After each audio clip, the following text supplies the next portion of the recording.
প্রক্রিয়ায় 2 থেকে 3 বছর লেগে যায়, অথচ চাইলে 1 বছরের মধ্যেই কিন্তু একটা নিয়োগ সম্পন্ন করা যায়।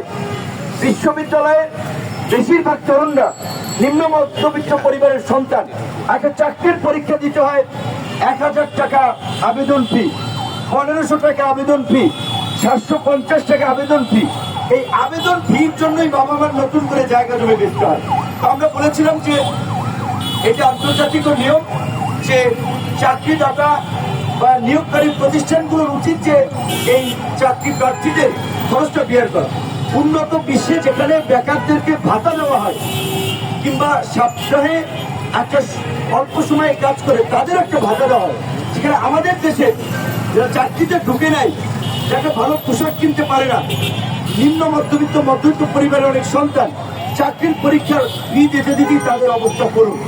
এই ব্যবস্থাগুলোর আমরা সেই 2018 সালের পুনঃসংস্কার আন্দোলনের থেকেই, যখন শিক্ষার্থীদের সাথে সম্পৃক্ততা, তারা যখন এগুলো নিয়ে কথা বলে, আমরা একটা দাবি জানিয়ে এসেছি।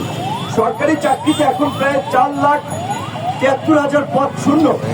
আমরা খুশি হয়েছিলাম যে এই সরকার বলেছিল যে এই বিপ্লবী তরুণদেরকে, এই প্রতিবাদী তরুণদেরকে আমরা দেশের কাজে লাগাতে চাই, আমরা এই শূন্য পদগুলোকে নিয়োগ দিতে চাই। ভালো কথা।